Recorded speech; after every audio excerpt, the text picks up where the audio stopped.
Boa noite, Boa noite. Maria. Eu vi que você já vinha falando, né, do nosso tema, que vai ser sobre a construção do relacionamento abusivo, né? Uhum, isso mesmo. E eu queria começar dizendo que aquilo que a gente conversou, né, que a gente vem falando sempre, que assim, por mais que a gente vá falar das etapas de construção, não é nada fixo e rígido, né, Mari? Não é uma etapa seguida da outra, do tipo, com um cronograma específico para acontecer, as coisas são dinâmicas e na vida real elas vão acontecendo, né, de uma forma muito fluida. Sim, sim. O que a gente sempre tem que considerar, né, é que tudo está acontecendo de um modo muito dinâmico, né? E que mesmo que um relacionamento não seja abusivo desde o início, em muitos casos, muitos sinais estão presentes já desde o início daquela relação, né, Laís? Então, eu acho que é muito importante essa nossa conversa hoje, para que as pessoas também consigam identificar, consigam perceber, né, se o que está acontecendo com elas ou com uma pessoa próxima pode dar essa pista, né, de que essa relação pode ser abusiva. Exatamente, exatamente. E os sinais, às vezes a gente pensa, né? Muita gente fala, nossa, mas não dá para perceber, porque é tudo muito bom, é tudo muito perfeito. Como é que eu vou saber que tem alguma coisa errada, né? E a gente escuta isso muito na nossa prática.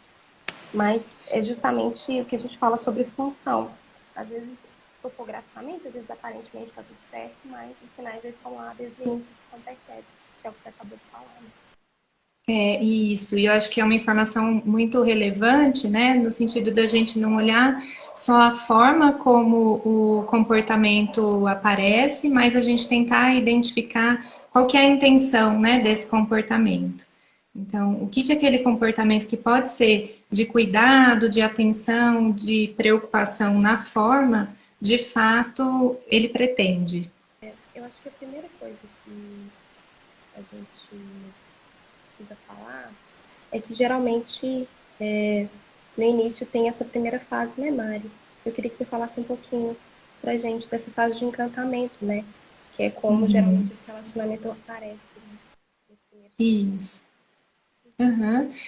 A gente tem dividido, né, a construção do relacionamento abusivo em três etapas, né? Como a gente disse, tudo é muito dinâmico, tudo está acontecendo ao mesmo tempo, muitas vezes, né? E junto com uma série de outras situações de vida também dessa mulher, né? Então, a primeira etapa é a do encantamento, que é essa fase mágica, essa fase em que tudo é muito bom, tudo se mostra muito perfeito, as pessoas estão assim, de fato, se encantando, né, um pelo outro, né?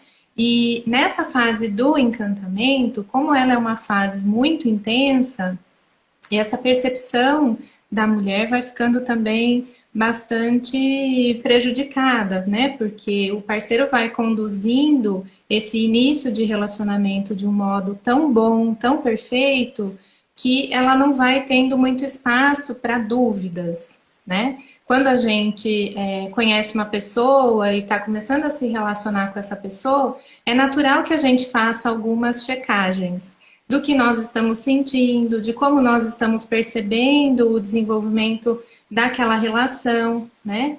E muitas vezes nessa fase do encantamento, essa avaliação ela fica prejudicada.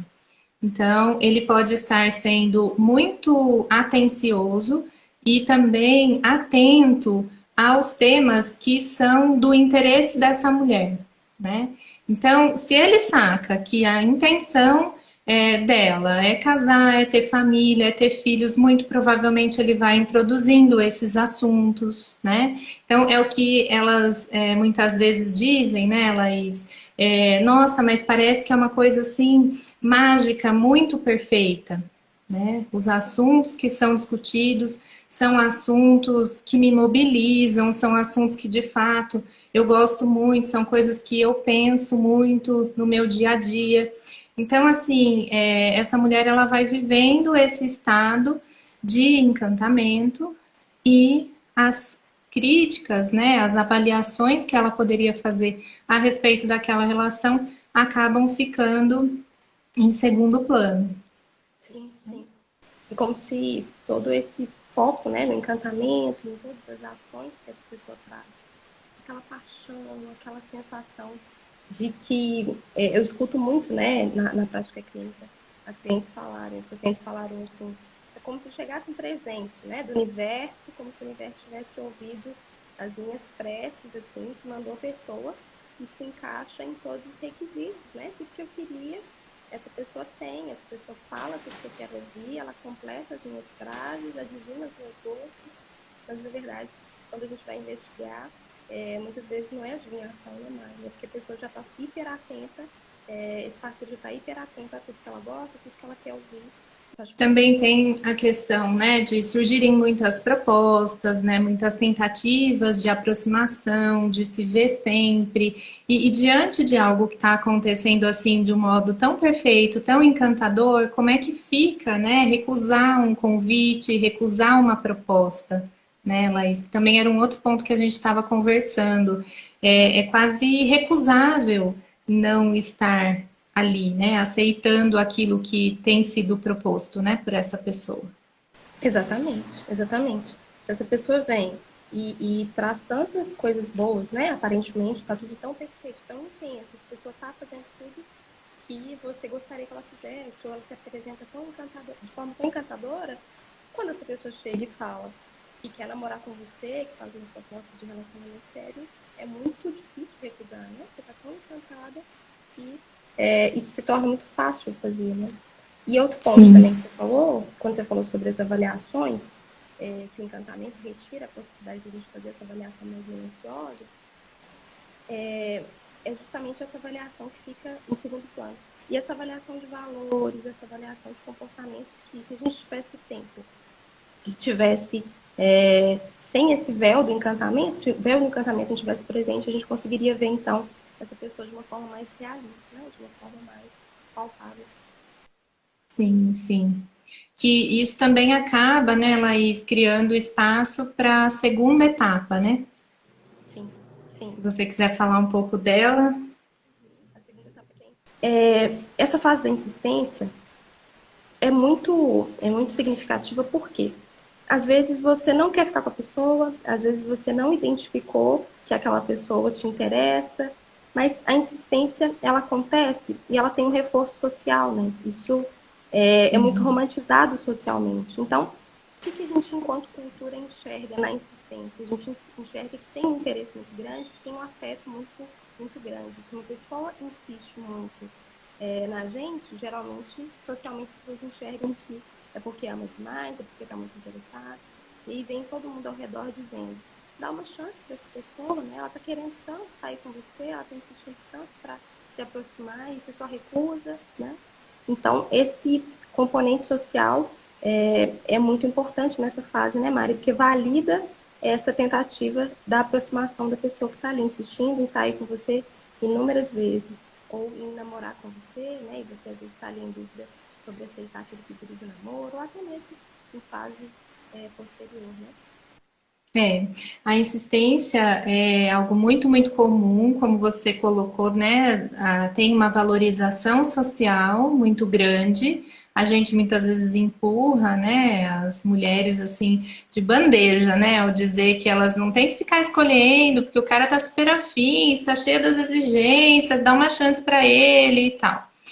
Essa insistência, né, Laís, ela pode aparecer de diferentes formas, né? Então, se você diz para ele que não está afim de encontrá-lo nesse final de semana, porque vai sair com umas amigas para um determinado lugar, e de repente ele aparece nesse lugar, Exatamente. né?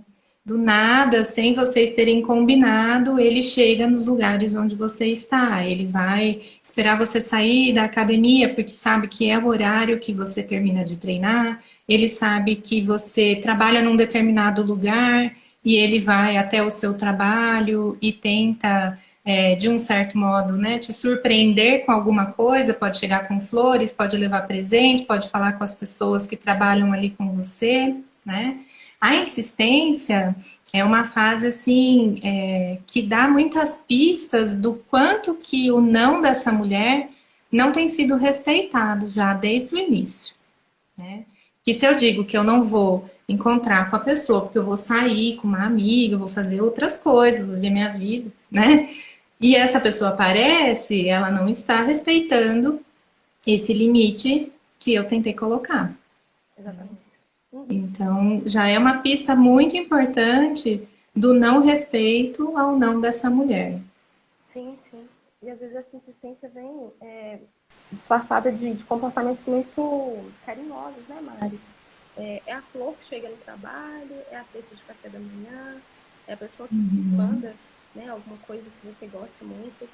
Ou às vezes coisas que você nem gosta, né? Essas coisas românticas, por exemplo, às vezes a pessoa nem gosta de flores, mas está lá, porque socialmente, né, que mulher que não gosta de flores? Então, chega lá um caminhão de flores para você. Então, isso ajuda muito também, né, as pessoas ao redor falarem, mas como assim você vai recusar uma pessoa que faz tantas coisas por você, né, que se esforça tanto para te agradar? E Sim, sim. gera muita culpa, né, essa recusa na mulher. Sim, gera muita culpa. Ele também vai insistindo e percebendo que, de um certo modo, ele vai ganhando um certo espaço, né, na vida dessa pessoa, que pode estar com dificuldades para colocar aí alguns limites, né? E então aí começa, sim, a ter um terreno muito fértil para que ele passe a ser o centro, né, da vida dela, né, Laís? Que é isso que acontece nos relacionamentos abusivos, né? Porque ele vai querer as coisas mais assim do jeito dele, né? Então ele pode já na insistência ir mostrando, né, quais lugares que ele quer sair com ela, quais lugares ele acha que não é legal eles irem. Ah, ao invés de sair, por exemplo, com muita gente, a gente pode sair, mas só nós dois, né? Então, essa insistência também vai trazendo uma série de informações sobre o abusador, né? Sobre esse homem que tende a querer as coisas mais do jeito dele do que respeitando as vontades daquela mulher. Né? Exatamente. Isso no início aparece de uma forma tão sutil, né, Mari? Porque, como você falou, por exemplo, escolher os lugares que ele quer ir e tudo mais, parece que ele, geralmente ele pode fazer como se fosse uma surpresa, né? Então, eu vou te levar em tal lugar, já aparece com os lugares escolhidos, prontos, né? Não começa Uhum. como uma imposição, né, Mário? Como uma imposição do tipo, só vamos em tal lugar porque eu escolhi. Não, não é assim, né? É sempre assim, não, vou te fazer uma surpresa, vou te levar em algum lugar diferente. Então, ele já chega com a programação da viagem toda pronta, ou a programação do que vocês vão fazer quando sair toda pronta, né?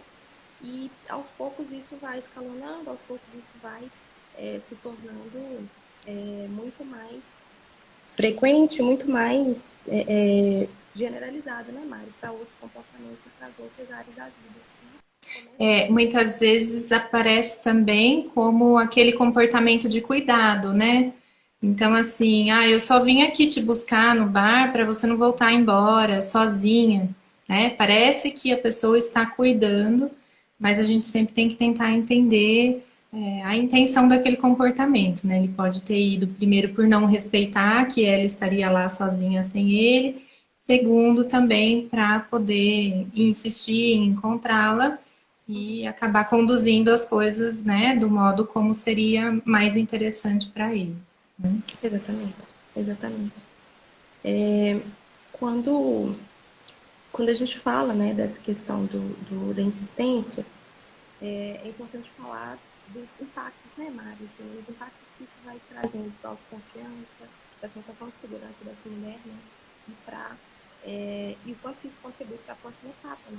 Porque você vai tendo impacto, então, na autoconfiança. Impactos, então, dessa insistência e desse processo que a gente estava falando, eles vão deixando o caminho mais fácil para a próxima etapa, né, Mari? Para começar a ter, então, com os impactos nessa autoestima, com os impactos na autoconfiança, fica muito mais fácil ela entrar na terceira fase, que seria esse isolamento, né? Como você falou, a partir do momento que esse parceiro vai se tornando importante na vida dela e ganhando mais espaço na vida dela, o isolamento ele começa a ser possível, né? Porque essa mulher já está extremamente focada nele. Então, as outras influências de outras pessoas, outros contatos dela já estão mais afastados, né? Então, fica mais fácil. O isolamento, ele não vai se instalar. Muita gente tem essa dúvida. Nossa, mas eu não percebi. Como assim o isolamento? Fica parecendo que o abusador retirou ela do convívio social de uma hora para outra, né?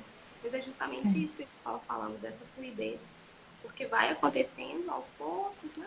E às vezes essa mulher nem vai perceber que ela está sendo isolada, que ela está num processo de distanciamento dos vínculos afetivos dela com os amigos, com a família, né? Com os vínculos que ela tinha anteriormente a esse relacionamento. Você quer falar um pouquinho, Mari, do que caracteriza, né, do que a gente chama de isolamento?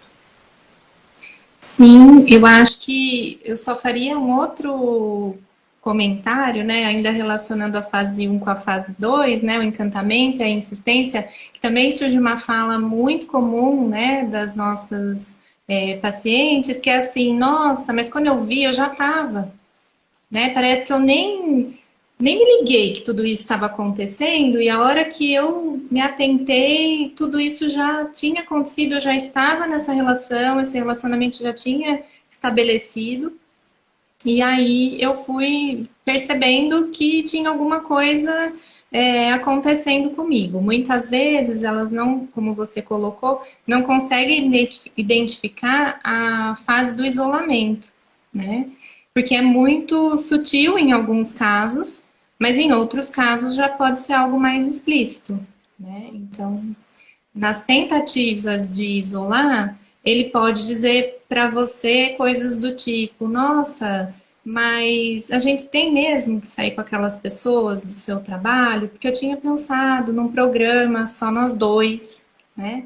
Então, essa recusa ou essa dificuldade para circular por outros grupos é uma coisa que aparece, como, por exemplo, críticas, né, ao grupo de amigos, as pessoas da família, as pessoas do trabalho daquela mulher, né?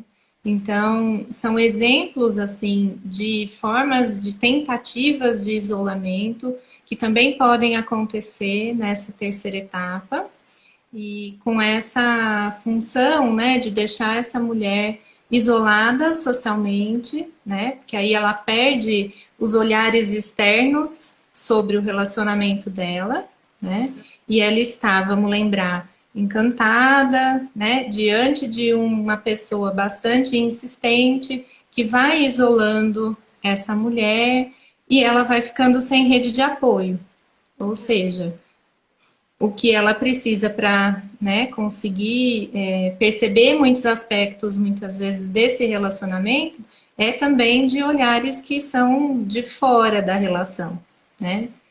Com certeza. E até para ela sentir esse suporte, né, Mari? Porque quando a gente deixa de alimentar esses vínculos, de ver as pessoas que a gente ama com frequência, fica muito fácil a gente esquecer, né? A gente esquecer que essas pessoas estão ali pra gente, que a gente pode contar com elas, que a gente pode realmente contar com a ajuda delas para qualquer coisa, né? Assim, e aí, somado, por exemplo, com a vergonha, com os outros sentimentos que já surgem normalmente, né? Quando a gente está vivendo um relacionamento abusivo, se torna mais difícil ainda, porque você fala, nossa, eu vou entrar em contato com uma pessoa que eu não tenho conversado há meses, né? Eu vou chamar aquela amiga que eu não falo há muito tempo, nossa, eu não vou, né? Para trazer problema para ela, não mesmo. Se tem muito tempo que não fala com a família, isso vai ficando cada vez mais difícil, porque, né? Quanto mais tempo e mais distante, mais difícil vai ficando mesmo contar com essas pessoas. Enquanto você foi falando de exemplos, Mari, me veio aqui na cabeça um exemplo muito importante, que às vezes acontece muito, e que as pessoas não consideram, né, como uma tentativa de isolamento, que é a mudança de cidade, assim, devido à vontade, né, do abusador. Assim. Então, às vezes uma insistência em mudar de cidade, ir para uma cidade onde ela não conhece ninguém, né? E para ele tá super confortável, é a cidade que ele quer morar, a cidade que ele escolheu pelos motivos dele, e ela vai por isso, né? Ela vai por ele e tem todo aquele convencimento de, não, mas lá vai ser melhor para você, e às vezes tem todo essa lista de motivos, como se lá realmente fosse melhor para ela, mas é um lugar que ela não tem vínculo nenhum, que ela não conhece ninguém. Então essa também pode ser considerada um exemplo de tentativa de isolamento. Sim, mudança de cidade, mudança de país, compra de uma casa ou alugar uma casa num bairro muito afastado, né, das pessoas, da família dessa mulher, né? Então, tem diferentes formas de praticar esse isolamento. Algumas formas são bem sutis, né? Passa assim por uma crítica muito sutil ao comportamento de uma amiga, a questão de, nossa, não achei legal o modo como ela não torceu, ela não vibrou pela sua conquista, eu acho que ela nem torce tanto assim por você, né? Isso pode ser uma forma muito sutil, muito delicada também de querer afastar essa mulher de uma amiga, né? E lembrando que eles também têm muita atenção com relação às amigas que podem alertá-las, né? Então, não sei quem aqui já passou por isso, né? Mas ser uma amiga que está percebendo que aquele ciúme está exagerado, que aquele isolamento está começando a acontecer, que não é legal o modo como ele trata, né, a sua amiga, muito provavelmente essa pessoa já foi excluída, né, desse convívio, ou pelo menos houve essa tentativa.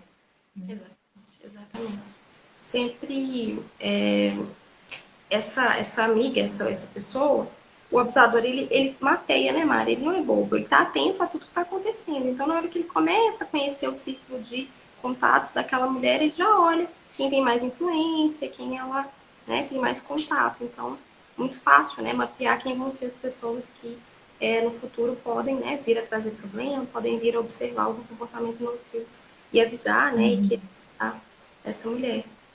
É muito uma coisa que a gente tinha falado, né, aquele dia, que eu acho que é um exemplo bem importante de dar, quando a gente fala de isolamento, que às vezes quando o abusador pega coisas da vida da mulher, que ele sabe que ela tem, que são coisas que, relacionamentos, por exemplo, que ela tem com alguém da família, ou alguma amiga, então ele pega pontos desse relacionamento e usa contra ela de uma forma muito sutil, tentando isolar, claro, mas quando essa mulher escuta aquilo, ela não identifica que aquilo é uma tentativa de isolamento, de manipulação, porque, isso que ele está falando é verdade, né? Ele tem razão. E gera até uma reflexão nessa mulher, tipo assim, nossa, realmente a minha amiga faz isso mesmo. E aí tem um exemplo de uma cliente minha, que o parceiro na época falava com ela assim, mas você não dá conta da sua vida longe da sua mãe, não? Você é muito dependente dela, você é uma mulher adulta, você não sabe resolver as coisas sem a sua mãe? Como assim? A gente não precisa ficar indo lá na casa dela toda semana, a gente não precisa ficar indo lá sempre, né? Porque você... E ela passava muito tempo na casa dele, eles só namoravam, não tinha muito tempo de namoro. Ele falava muito isso, assim, que ela ficava querendo voltar muito para casa, querendo passar muito tempo com a mãe, e usava essa carta, né? De falar que ela era muito dependente da mãe, assim. E aí, é engraçado que, assim, a percepção é, nossa, ele tá certo e eu acho que eu preciso mesmo, né, me desvincular da minha mãe, acho que eu preciso mesmo cortar esse cordão umbilical. Mas, na verdade, quando a gente olha por trás, a intenção era levar, né, ao isolamento, afastar ela dessa mãe, que era uma figura de muita influência, né?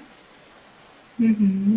Sim, muitas vezes isso acontece também com relação ao trabalho, né? Ele pode se incomodar tanto com o trabalho dessa mulher, né? Ou ela pode estar insatisfeita em algum aspecto com relação à carreira, e aí ele vai super incentivar um pedido de demissão, né? Ou ele vai ser tão insistente e tão presente assim no ambiente de trabalho dela que ela fica incomodada, ela fica constrangida, até o momento em que ela acaba realmente deixando aquele trabalho, né? A gente até chegou a conversar sobre aquele dado do Instituto Maria da Penha, que fez uma pesquisa, né? E o levantamento que eles tiveram assim é de que 23% das mulheres em relacionamento abusivo já pediram demissão pelo fato do parceiro ser contra o trabalho, né? Então, vamos pensar em todas essas etapas, né? Do encantamento, à insistência, ao isolamento, o quanto de perdas, muitas vezes, que essa mulher já viveu nesse período em que a relação está se estabelecendo, né? E perdas na autoestima, na autoconfiança, danos, né, que vão sendo gerados nessa mulher em diferentes níveis, mas a questão que pode gerar ainda uma dependência financeira, um afastamento de pessoas da família, do convívio social, né? E isso fase inicial de relacionamento abusivo. E quando a gente fala, né, desse processo de demissão, ele não é à toa, né, Mari? A dependência financeira, ela é um ponto que tem muito impacto, né, na vida dessa mulher. Então, quando ela pede demissão e começa a, a, a ser totalmente dependente financeiramente desse homem, a gente percebe que tem muitas mudanças, né? A maioria das histórias que a gente acompanha é de um escalonamento da violência muito grande a partir do momento que ele percebe, então, que ela está, né, dependente dele financeiramente, porque aí instala-se, né, uma nova etapa. Assim. Então, não é à toa essa insistência para que, né, a demissão aconteça e ela não tenha, como você falou, além da questão financeira, o apoio social também do pessoal que trabalha com ela. Né? Sim, sim.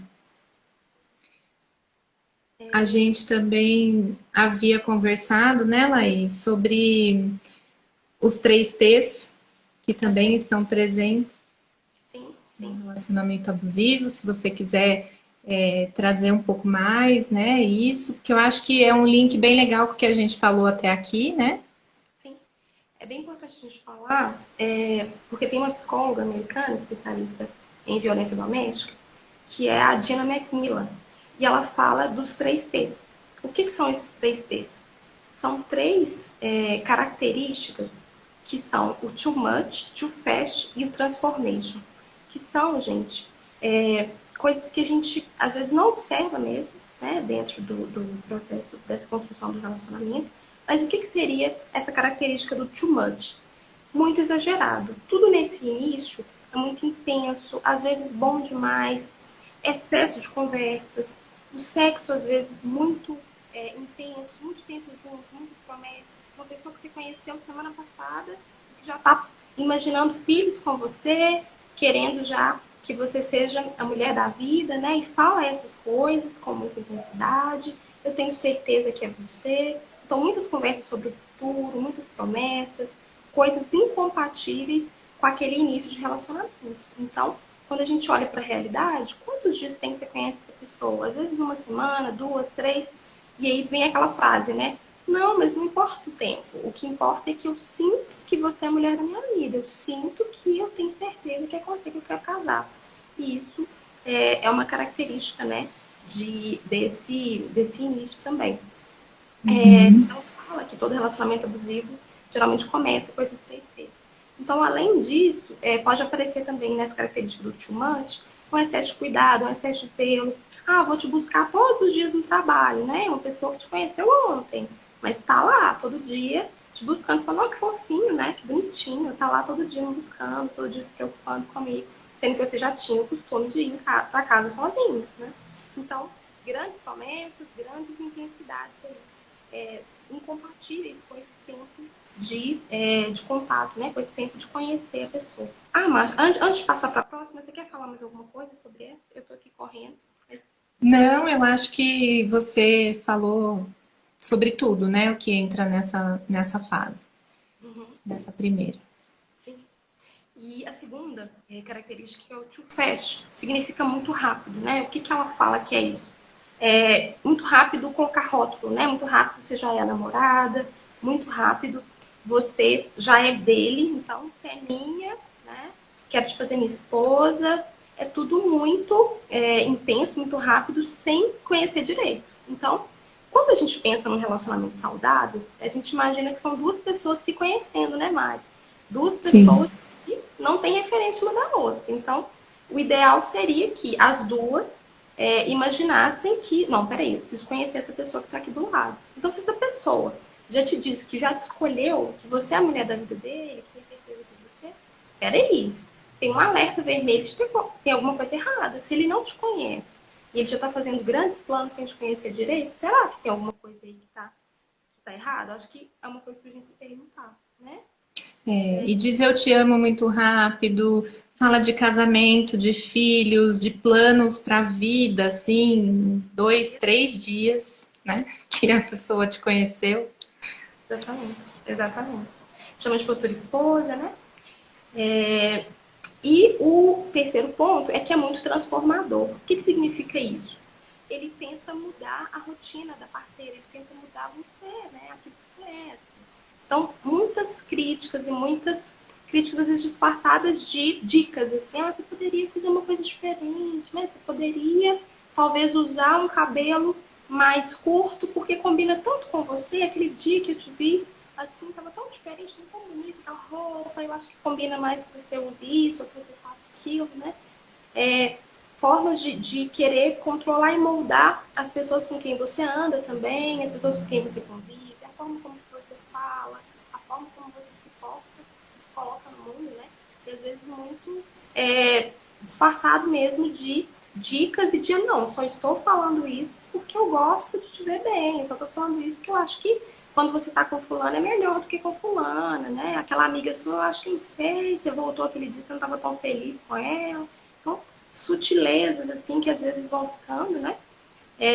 E tudo isso para tentar te moldar de uma forma que o agrade, né? De uma forma que ele fique feliz. Quando a gente fala essa frase assim, ah, eu acho melhor, eu acho que você fica melhor com essa roupa, eu acho que você fica melhor com esse cabelo, ele tá falando dele, né? Ele tá falando do jeito que ele quer que você fique.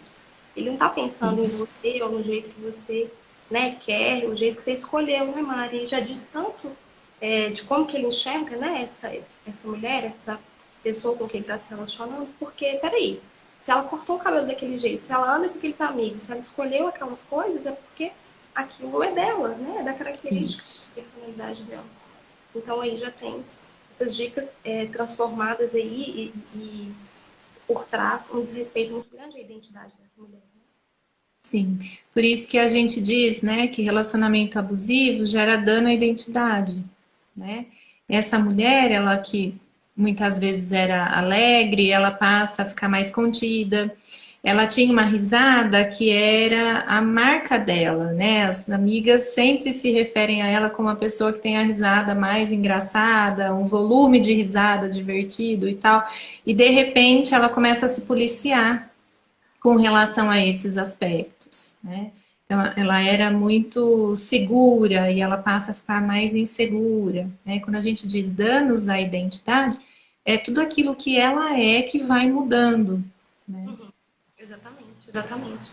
E é muito comum, né, a gente ouvir, né, mas as pessoas falarem assim, sinto falta da minha alegria, de quem eu era, da minha espontaneidade, da forma como que eu me divertia com as coisas, né? Da forma como que eu vida, da forma como que eu estava lá feliz com as pessoas em que eu, né, com quem eu convivia e tudo mais. E é justamente, Uhum. né, a pessoa vai se esquecendo mesmo dos padrões que ela tinha antes do relacionamento, né? Quando Sim. mudanças e danos à identidade. Eu acho que é bem importante a gente falar sobre, quando você falou sobre identidade, que é esse processo mesmo, gente, que vai acontecendo de forma dinâmica, né? E de forma que às vezes a pessoa não vai mesmo identificar, porque não é um dia só, essa identidade não vai se perder num dia só, ela vai se perdendo a cada passinho desse relacionamento, a cada passinho dessa construção e dessa vivência, né? Os danos ao cérebro, os danos a esse sistema aí de crenças, de comportamentos, aos danos à nossa integridade física, mental, intelectual, tudo que nos compõe, esses danos eles vão se acumulando, né? E quando a gente olha para trás, a gente realmente não vai saber que dia que foi que a gente se perdeu. A gente fala, nossa, isso nem lembro mais quem que eu era, né? Nem lembro mais o que eu fazia. Exato. É bem essa ideia de processo, né, Laís? Quando a gente pensa no isolamento, né? Imagina, isso nunca aconteceu comigo, nunca fiquei em cárcere privado. Mas isso pode acontecer ao longo do processo desse relacionamento abusivo. Mas você pode também nunca ter a experiência de ficar em cárcere privado, mas estar sendo isolada de várias outras coisas em vários outros níveis, né? Então, acho que essa ideia de processo ajuda muito a gente a entender que não vai ser de uma hora para outra, todos esses danos vão surgir, não vai ser de uma hora para outra em que, né, que essa mulher vai se dar conta de tudo isso, que ela foi isolada, que a autoestima dela está pior, que ela é menos confiante do que ela era, né? Que ela está diferente, que ela era mais alegre, hoje ela se sente entristecida, né? Então, é um processo. É um processo, exatamente. Mari, antes da gente abrir para as perguntas, tem alguma coisa que você queria acrescentar? Alguma coisa que você acha importante que a gente fale? Thaís, eu faria assim um resumo, né, para a gente poder abrir para as perguntas, né? Então, se tudo foi muito exagerado, se tudo é muito intenso, foi ou é muito rápido, você sente que perdeu ou está perdendo a sua identidade, ele te encanta, ele é insistente, e aos poucos, de um modo assim, sutil ou muito explícito, ele está tentando te isolar, corre que é cilada, né? Eu acho que esse é um resumo, assim, né? Porque iniciar uma relação, eu acho que está muito relacionada ao quanto seu mundo se expande. E se ele diminui, né? Você fica mais restrita, os contatos que você tinha, você perde. As pessoas que estavam, né, fazendo parte da sua vida, de um certo modo, você perde aquilo, você perde a sua liberdade, você perde muitas coisas que são importantes para você, partes da sua identidade. Então, acho que é um ponto assim de muita atenção. Sim, exatamente. Isso que você falou, Mari, é muito importante, né? Porque quando a gente olha para como a gente se sente, assim, é bem, é bem clássico, assim, né? Às vezes a gente não observa, porque a gente está tão entretida lá com as etapas do relacionamento, mas tudo isso que você falou, essa mulher não está sorrindo, né? Ela não está feliz, ela está murchando. Então, ficar atento aos sentimentos, né, que essa pessoa traz, que às vezes é tão assim, às vezes a pessoa está tão focada, nossa, mas ele me pediu um namoro, ele me pediu em casamento. Tá, mas como é que você está se sentindo?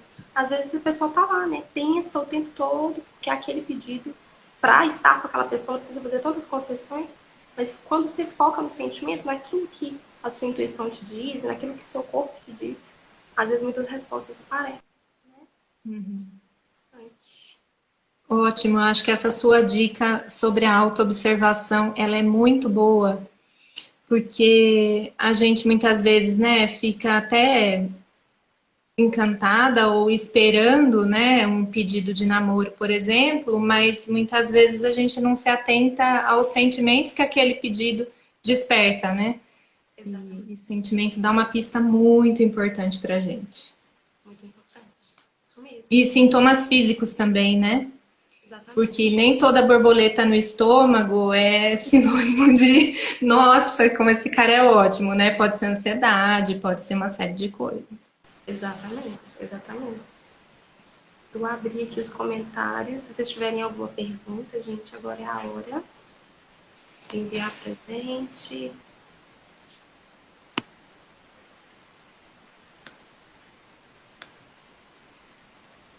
Mari, se você vê alguma pergunta aí que eu não tô vendo. Por enquanto eu não cheguei em nenhuma, Laís. Não tem não. E aqui os emojis, boa noite.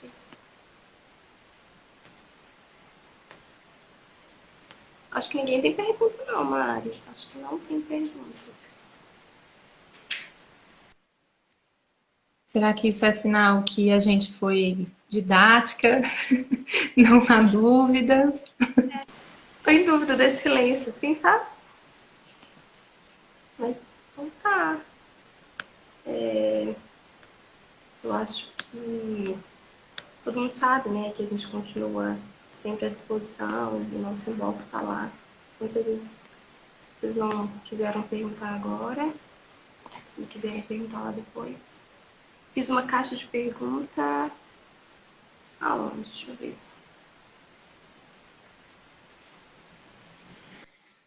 Tem um comentário que ela acabou de sair de um relacionamento abusivo, tem um mês, e descobriu recentemente que ele está com uma nova vítima, aí aflorou minhas dores. Sim, eu acho que esse exemplo é um exemplo muito bom também, no sentido de muitas vezes esse relacionamento que está começando com uma mulher, ele ainda não foi finalizado com uma outra mulher, né? Então, isso também acontece muito, né, Laís?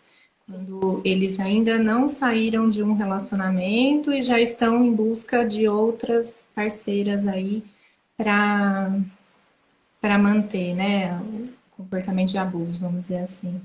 Exatamente, exatamente. E acontece muito, né, Mari? Às vezes, quando a pessoa tá junto ali com o parceiro, ela acha que não tem traição, que não tem nada, mas depois de um tempo, descobre-se que ele já estava com aquela pessoa, né? Ou investiu naquela outra pessoa, assim, para relacionar muito rápido. Fica aquela sensação assim, nossa, mas como que ele conseguiu arrumar alguém tão rápido e começou a namorar tão rápido? Às vezes tinha, né, esse contato já antes e só oficializou lá o relacionamento. Acontece muito. Uhum. E também tem um outro comentário aqui, né, que também é de uma mulher que saiu há alguns meses com bastante dificuldade, porque, gente, é mesmo muito difícil, né? Imagina, toda a questão do isolamento, os danos, né, a autoestima, a autoconfiança, a liberdade que foi restrita, né, todo esse tempo, e ainda está em recuperação, né? Vamos voltar novamente na questão do processo. É processo para danificar, é processo para curar, né? Então, até acho que era a continuação da pergunta daquela primeira, né, que nós começamos a comentar, como eu faço para ficar bem? É realmente acionar a rede de apoio, terapia especializada, né? Sim, sim, E dia após dia nesse processo de recuperação. exatamente. Exatamente. O processo, ele não é instantâneo, né, Mari? Se tivesse um remédio, uma pílula mágica que a gente pudesse fornecer, claro que a gente ia querer, mas não existe. O que existe é cuidado diário, como você falou, buscando ajuda na rede, buscando ajuda, fazendo terapia especializada também. Então, Uhum. né? E todo passo importa. Não tem passo pequeno, né? A gente sempre fala disso aqui. Uhum. Tem uma outra dúvida, Laís, não sei se você viu, estratégias para sair sem que ele perceba o movimento. Acabei de identificar essa dinâmica e estou morando fora do Brasil. Uhum, uhum. Acho que é bem importante procurar ajuda especializada, né, Mari? Porque quando a gente fala de sair, a gente precisa, sim, de estratégias com muito cuidado, estratégias bem pensadas, né? Tenda não era amor, a gente trabalha e a gente fala muito sobre término planejado. Então, isso uma estratégia que precisa ser feita com a ajuda de profissionais, né? A gente tem a nossa equipe de psicóloga, advogada. Então, é bem importante que tenha, assim, apoio. Sozinha, sem saber, né? A gente está lendo aqui a pergunta, a gente não sabe que situação que você está, Silvana. Então, não dá para a gente dar aqui uma estratégia, uma dica, sem, né, saber do seu caso, sem estar em acompanhamento, tá? É bem sério isso, né? Porque a gente não sabe o que pode acontecer. Nos términos, podem acontecer muitas coisas, podem acontecer, inclusive, o escalonamento, né, da violência. Então, a gente não pode colocar em risco e dar estratégias aqui de uma live. O ideal é que você procure, mande mensagem para a gente te orientar no inbox do nosso Instagram, porque a nossa equipe está lá para te responder, tá bom? E para entender, né, o seu caso específico. Mari perguntou aqui como retomar a rede de apoio, alguma dica? Muitas vezes, Laís, eu não sei você, mas eu fico assim com a impressão de que elas acham muito difícil retomar o contato, né, com a rede de apoio, até porque ficado muito tempo, né, nesse isolamento e tal. Mas nas experiências de retomada, assim, que eu acompanhei, né, quando elas resgataram esses contatos, elas também puderam ser validadas. Ah, mas eu achava que tinha alguma coisa estranha, eu não sabia que você tinha passado por tudo isso, né? Então, eu acho que é muito importante essa tentativa, muitas vezes, de resgatar a rede de apoio que já existiu em algum momento, e também a ideia de criar novas redes, porque muitas mulheres não vão ter apoio social, né? E infelizmente, às vezes, nem das pessoas da própria família. Então, pensar nessa questão de criar rede de apoio com outras mulheres é algo que também passa a ser uma estratégia, né? Exatamente, exatamente. Uma coisa que tem funcionado muito, que a gente tem percebido, Mari, pacientes minhas e pessoas que eu conheço têm participado muito de grupos, né? A internet ela ajuda muito nisso ultimamente, que são grupos de pessoas que também viveram relacionamentos abusivos, e lá elas conseguem se identificar, né, com essas outras histórias, com essas outras mulheres, se sentirem mais compreendidas por ter alguém ali que passou pela mesma coisa. Então, pode ser uma boa estratégia para quem, né, olha para trás e às vezes não consegue identificar essa rede de apoio, esse lugar para voltar, né? Não consegue pensar, nossa, eu não consigo pensar em amigas, porque às vezes tem relacionamentos aí de 20 anos, que as amigas eram lá da escola, por exemplo, e não tem mais esse contato. Então, esses grupos, eles têm sido uma boa estratégia. Quando a pessoa não tiver, né, esses amigos aí. Tá baixo, Laís. Tá me ouvindo? Agora sim. Ah, tá. Eu estava falando mesmo de grupos temáticos, né? Uma boa estratégia também. Uhum, ótimo. Né? Tem uma pessoa que comentou aqui, seria abusivo se quando eu me incomodo com algo ou situação e falo para ele, ele demonstra que não vai mais fazer a situação que está me incomodando. Seria uma forma dele ser mais perfeito? Deixa eu ver se tem mais alguma coisa aqui.